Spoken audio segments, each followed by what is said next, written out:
I'm your host, Scary Pops, and everybody loves a good scare. So let's get into it. You're the one thing that stands between her and the outside world. You're joking.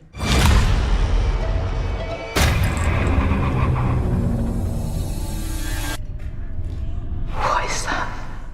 Come out, wherever you are.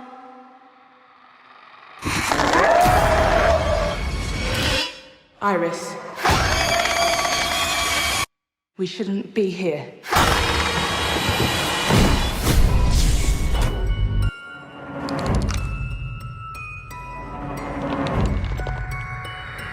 Hi, I'm Chucky.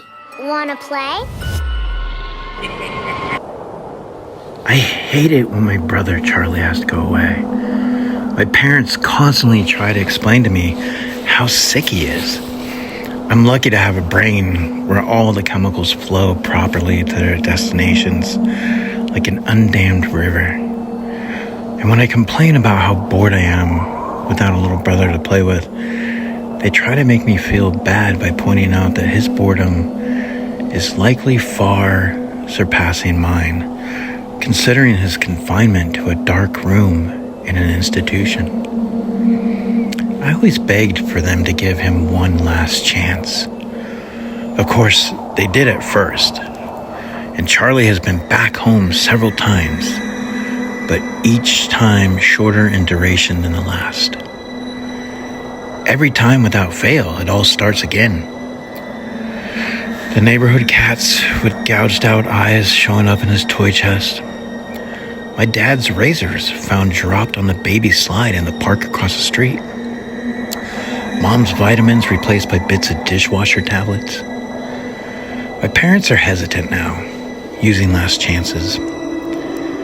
They say his disorder made him charming, makes it easy for him to fake his normalcy, and trick the doctors who care for him into thinking he is ready for rehabilitation. That I will just have to put up with my boredom if it means staying safe from him. I hate it when Charlie has to go away. It makes me have to pretend to be good until he's back.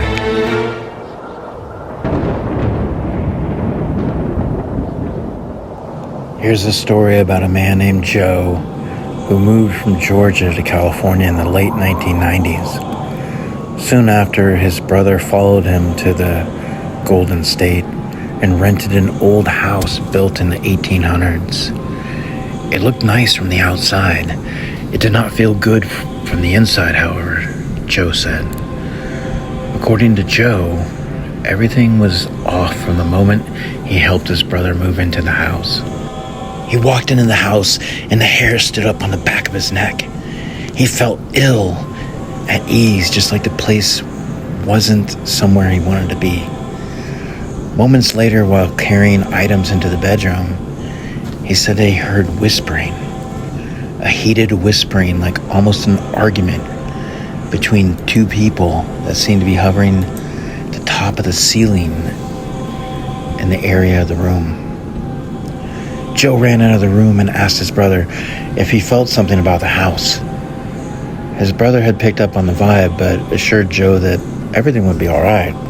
Well, as long as you're good, Joe tells his brother, because I'm not good, but I'm going to help you. And then I'm going home and I probably won't come back here. Sure enough, Joe's brother began experiencing unusual occurrences in the house. One of the most alarming was when Joe said that his young niece was found wandering alone on a busy road with her hand up in the air. Police and other agencies were called to investigate the incident, and when asked, his brother's 4-year-old explained that she had gone for a stroll with the old lady that lives here. She just wanted to go for a walk, so we went for a walk. Given that the front door was too heavy for a 4-year-old to open by herself, no one could understand how she was able to leave the house. The little girl said that the lady opened the door, and then we petted the dog for a little bit, and then we went for a walk. She was so genuine and honest at 4 years old that he couldn't call her a liar. But definitely soon after, his brother moved and never returned. The last thing I saw was my alarm clock flashing 12:07 before she pushed her long rotting nails through my chest, her other hand muffling my screams. I sat bolt upright, relieved it was only a dream, but as I saw my alarm clock read 12:06, I heard my closet door creak open. I live on the outskirts of a mid-sized town in Wyoming. The whole reason I live here is because owning a huge plot of land isn't as impossible of a task as it can be in most other states. My house is small, but it was cozy enough for living alone. This happened 4 years ago, in 2019. It was spring, and we were going through a month of pouring rain almost every single day. It was a Sunday, and I was home from work, spending the day watching TV and resting. Sometime around 6 or 7, I got an unexpected knock at my door. I barely heard it through the rain, and when I answered the door, I was even more surprised to see it was some random guy, not a mailman or anything of the sorts. Someone coming all the way out onto my property without notice was very unusual, being that it was far out of the way. "How can I help you?" I said. The guy, looking somewhere in his late 20s, said he'd been camping out in the woods nearby and had gotten into some trouble and needed a place to stay for the night.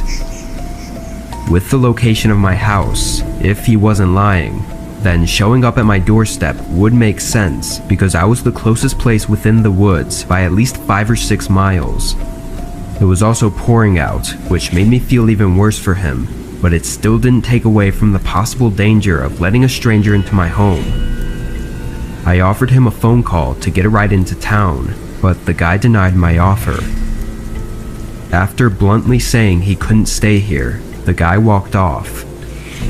I watched him go down the dirt road a little ways, then he veered off and walked into the woods. As odd as that was, I didn't have it on my mind for more than a few minutes before I was back to watching TV. I didn't check the time very often, but it had to be at least 2 hours later and well into the night when I saw an orange glare coming from the window by my backyard. I got up and moved the curtain. Through the rain and fog, I saw a campfire right in the middle of the woods outside my house. It was small, flickering under a large tree as the rain poured down on it. Standing next to it, there was the outline of a figure holding something. I couldn't tell though if he was facing my house or into the woods. After a moment, I closed the curtains and picked up my phone, calling the police to let them know about this person outside my house. I knew it would take probably an hour for them to get here, and whoever was out there wasn't doing me any harm, but at the very least I wanted them away from my house before I went to bed. Once I got off the phone with the officer, I checked the window again. The fire was still burning lightly, but the figure wasn't there. Then I heard footsteps coming toward the house. I ran to the other window and caught sight of him walking past with a hunting rifle in his hand before he turned the corner and went to the front door. He banged on it a few times, then it went quiet. I grabbed my self-defense handgun from the hallway closet and hid around a wall, still trying to process the situation I was in. He hit the door again. This time I could tell it was with the stock of his rifle, nearly breaking a panel out of the door. In this moment, I could only think that I had to try to deter him immediately before it becomes life or death for one of us. I shot around toward the edge of the doorframe, deafening myself for a second as the shot rang through the house. When my hearing came back, all I heard was the rain pouring down. No footsteps, banging, or yelling. I gathered up courage after 5 minutes of no sounds and looked out the peephole, seeing an empty porch, and outside in the yard were clear footprints going away from the house. He must have run right after the shot during the couple seconds I couldn't hear. Police did a thorough search and found some strange details. Out by where the campfire was, they found a duffel bag with evidence of it having been buried nearby and likely dug up just hours before the attack. What they told me is that it was most likely a burglary kit, or possibly even a murder kit, that was planted in advance with the intent to be dug up and used later on. This means whoever attacked me had planned it and had been right outside my house at least once before that night. Why he attacked me specifically is not known, and who and where he is currently is still no closer to being figured out than it was 4 years ago. I still live in the same house and worry every day that he might come back.